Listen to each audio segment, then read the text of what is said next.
ఇది కాదు కదా మాకు మీ అడ్రస్ మాకు సంబంధం లేదు. ప్రోగ్రామ్కి రావాలి టైంకి ఇది తీసుకున్నా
అందరికి వెళ్ళండి సార్.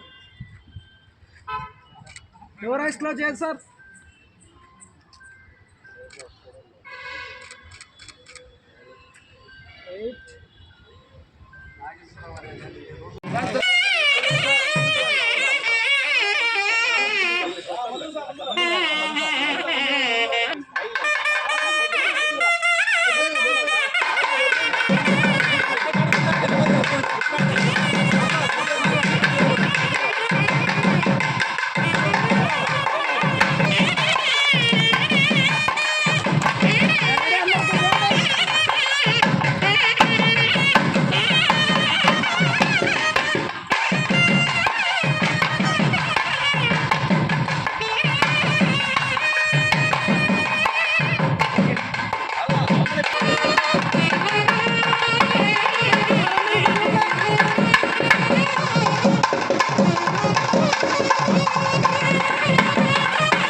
పెద్దన కళాపేట ఆహ్వానాన్ని మన్నించి, ఎందుకంటే ఈ సంవత్సరం ఉన్నటువంటి ప్రభుత్వ నియమాల మేరకు వచ్చేసి ఎన్నికల కోడ్ నిబంధనల మేరకు మనం పబ్లిక్లో కార్యక్రమాలు చేయలేని పరిస్థితుల్లో నెల్లూరు రోడ్లో ఉన్నటువంటి ఎస్వీఎస్ కార్యాలయం మా కార్యాలయం నందు ఈరోజు పంచాంగ శ్రవణ కార్యక్రమం ఉంటుంది. పంచాంగ శ్రవణం అనంతరం వచ్చేసి సభా కార్యక్రమం ఉంటుంది. సభకు ముఖ్యంగా ఈరోజు అతిథులు వచ్చి ఉన్నారు. పెద్దలు మరి సంగీత సాహిత్య నిధి అయినటువంటి మా యలమర్తి మధుసూదన్ గారు ప్రముఖ వక్త, అలాగే డాక్టర్ అంబోరం ప్రభాకర్ రెడ్డి గారు విచ్చేసి ఉన్నారు. అలాగే లాయం యోగయ్య గారు ఫ్రెండ్స్ సేవా సంఘం అధ్యక్షులు వచ్చేస్తున్నారు. అలాగే బ్రహ్మశ్రీ కనుమల సత్యనారాయణ శర్మ గారి పంచాంగ శ్రవణం ఉంది సార్. అందరం కూడా కలిసి వెంటనే అక్కడికి వెళ్ళి ఈ కార్యక్రమాన్ని విజయవంతం చేయాలని, మీరందరూ పూర్తిగా చివరి వరకు ఉండి రాత్రి మొత్తం కలిసి ఫోన్ చేయాలని, చివరికి ఎందుకంటే లంచ్ చేయాలని కూడా కోరుకుంటూ అందరం అక్కడికి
సపోర్ట్ తీసుకుంటాం. శిరీష్ శిరీష్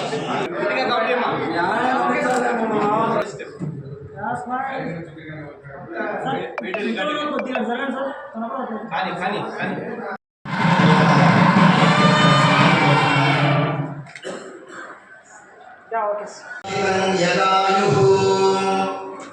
స్వస్తి ఇంద్రో వృద్ధశ్రవాః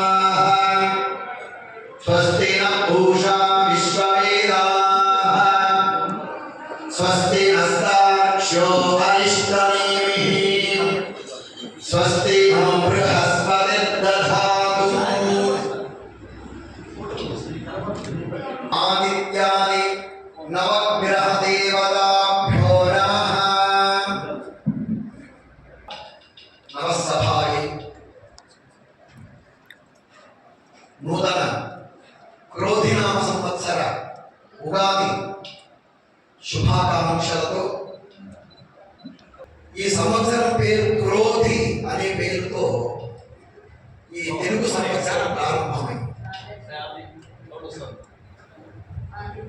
మరి పురాతనమైనటువంటి చరిత్ర కలిగినటువంటి మన భారతదేశంలో పంచాంగము అనేది చాలా విశేషమైనటువంటి అంగములతో కూడుకున్నటువంటిది పంచాంగం. అవి ఏకతంగా చెప్పేది పంచాంగం. తిథి వార నక్షత్ర యోగకరణము. ఒక శ్లోకం చెప్తూ ఉంటారు.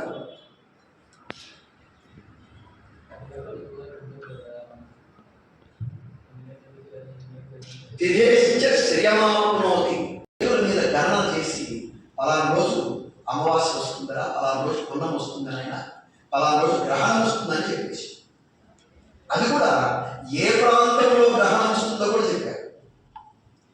మరి ఏ ఉపగ్రహాలు లేవు, ఏ శాటిలైట్లు లేవు, దీనికి ఏమి అవసరం లేదు. మరి ఎలా చేస్తున్నారు దీన్ని అంటే దీంట్లో ఉండే గొప్పతనం విదేశీయులు కూడా గుర్తించారు. కానీ మనం ఈ ఆధునికమైనటువంటి యుగంలో మనం దీని యొక్క ప్రాధాన్యతను మనం గుర్తించలేక దాన్ని సరిగ్గా అర్థం చేసుకునేటువంటి స్థితిని కూడా కోల్పోతున్నాం. కారణం ఏమంటే శాస్త్రము ప్రపంచాన్ని నడిపించేది శాస్త్రం, విశ్వాసం కలిగించేది శాస్త్రం. అయితే ఆ శాస్త్రాన్ని వ్యాపారంగా ఎప్పుడైతే మార్చేసినారో ఆ శాస్త్రంలో ఉండే గొప్పతనం తెలుసుకోలేకపోతుంది. శాస్త్రం వ్యాపారం చేయదు, శాస్త్రం శాస్త్రంగానే చెప్పాలి. అలా చెప్పినప్పుడే ఆ శాస్త్రంలో ఉండే గొప్పతనము అందరికీ తెలుస్తుంది. ఇంకొకటి కూడా ఏదో జాతకాలని, జ్యోతిష్యమని, నక్షత్రాలని, రాసులని వీటిని పేరు చెప్పి భయపడించేటువంటి విధంలో తీసుకొచ్చారు. నిజంగా శాస్త్రము భయపెట్టేది కాదు, భయాన్ని తొలగించేది శాస్త్రం. ఒక పెద్ద జబ్బుతో ఒక వ్యక్తి వస్తాడు, డాక్టర్ ఏం చేయాలి? ఇది నయమయ్యే. ప్రతి సంవత్సరం ఒక ఆనవాయిగా, ఒక సంస్కృతిగా, ఒక సంప్రదాయంగా ఈ ఉగాదిని మనం కొనసాగిస్తున్నాం. ఉగాది అంటే సంస్కృతికి, సాహిత్యానికి, చరిత్రకు, మనిషి మానవ నాగరికతకు కూడా ఆది, మొదటి రోజే. దాని గురించి ఇప్పుడు మనం చెప్పుకుందాం తర్వాత. కాబట్టి ఉగాది నాటి సాంస్కృతికంగా, సాహిత్యంగా మనం గౌరవించుకోవడము, పండితుల్ని పిలిపించి వాళ్ళని సత్కరించుకోవడము, ప్రదర్శనలు ఇచ్చుకోవడము, ఇలాంటి కార్యక్రమాలతో మనం పరంపరగా కొనసాగిస్తున్నాం. ఇది కూడా ధారాళంగా సాగుతుంది. 28 సంవత్సరాలు, 27 ఇది 28 సంవత్సరాలు పూర్తి చేసుకున్నాము. ఎంత గొప్ప విషయం చూడండి. ఒక సంస్థను స్థాపించుకొని ఆ సంస్థ నిరాటంకంగా, దిగ్విజయంగా, ఒక అద్భుతంగా, విజయవంతంగా 28 సంవత్సరాలు ఏమాత్రం తగ్గకుండా, ఉద్దండులకు ఏమాత్రం తగ్గని అద్భుతమైనటువంటి ప్రజ్ఞాశాలి, ప్రజ్ఞా పాఠాలతో పాటు గాత్రం, వారి గాత్రం అద్భుతమైనటువంటి గాత్రం. అది వింటే తెలుస్తుంది. వస్తా అలాంటి గొప్ప వ్యక్తి మన కళాపీఠాన్ని అభిమానించి పిలిచిన వెంటనే రావడం అనేది చాలా చాలా చాలా అది మన అదృష్టంగా భావిస్తున్నాం. మన పంతేలు అందరికీ కూడా అలాంటి గొప్ప వ్యక్తికి ఒకసారి ఘనంగా చెప్పడం ద్వారా అభినందన. నాగేశ్వరరావు, శివప్రసాద్, సిద్ధంరెడ్డి, ఓపులిసు, దేవేశ్వర సార్, రాజేష్ సార్, ఇలా వ్యక్తులు, పెద్ద బ్రహ్మయ్య గారు అందరూ, ఈ సైన్యం, సుధాకర్ గారు అందరూ, వీళ్ళందరి సంపూర్ణ సహకారం ఉండబట్టే పీఠం ముందుకు వెళ్తుంది. సాంబశివాడి వ్యక్తి సార్ అభిమానం మాట్లాడారు సార్, మీ అందరితో విధేయంగా ఉంటారు. తలమాలగా అందరూ జోడించినటువంటి నాకు ఒక అదృష్టం అని అనుకుంటాను. ఓకే, అలాగే మరోసారి అకేషనే కాకుండా మసూదర్ గారిని మీ అందరికీ తెలిస్తే సంగీతావధానాన్ని కూడా తొందరలో ఏర్పాటు చేశారు, కూడా ప్రిపేర్ చేస్తున్నారు కూడా. ఎందుకంటే వారి సంగీతావధానం అంటే ఎంత అద్భుతంగా ఉంటుందంటే మామూలు కాదు, వింటే తెలుస్తుంది. గతంలో ఒకసారి ఏర్పాటు చేశాం, మరొకసారి అంగీకరిస్తాం, తప్పనిసరిగా ఏర్పాటు చేస్తామని కూడా సమయం తీసుకొని తొందరలో. అందరికీ నమస్కారం. కోటి ప్రతిష్ఠం ఏకైకమక్షరం భోగం మహాపాతక నాశనసే రామాయ రామభద్రాయ రామచంద్రాయ వేదసే రఘునాథాయ నాథాయ సీతాయ పతయే నమః. శారదనీరదేందు కనసాల పటీల మరాల మల్లికాహార తుషార ఫేణ రజతాచలకాశ పనేశ కుంద మందార సుధాపయోధి రైతులు కలిశాను, లక్షలాది మంది విద్యార్థులు కలిశాను, లక్షలాది మంది సమాజంలో దాదాపుగా ఈస్ట్ గోదావరి, ప్రకాశం, కడప జిల్లాగా 4 జిల్లాలు పనిచేశాను. 22 సంవత్సరాలు నాకు జాబ్ వచ్చింది. దాదాపు ఇప్పుడు 18 సంవత్సరాలుగా నేను జాబ్ చేస్తున్నాను. ముఖ్యంగా నేను ఈ స్థానికుడిగా ఉండి ఆ రోజుల్లో ఎంతో నిరుపేద కుటుంబంలో ఉండి చదువు, సంస్కారము ఈ అన్ని కూడా గమనించి ఈ సమాజానికి మనం అంటూ కొంత తోడ్పాటు ఇవ్వాలా, సమాజంలో ఆదర్శంగా ఉండాలంటే మనం చేసే కార్యక్రమాలు కానీ, మనం ప్రోత్సహించే విషయాలు కానీ అన్ని కూడా 10 మందికి మెచ్చే విధంగా ఉంటే ఆటోమేటిక్గా మనం చూసి మిగతా వాళ్ళు కూడా ఇదే కోరిక కోసం చెప్పేసి నేను గట్టిగా నమ్ముతాను. ఎందుకంటే పుట్టిన వ్యక్తి గిట్టక తప్పదు, గిట్టిన వ్యక్తి పుట్టక తప్పదు. కానీ జన్మించిన ఈ కొద్ది కాలంలో ఉన్నటువంటి ఈ కొద్ది కాలము మనం చేసే కార్యక్రమాలు బాగా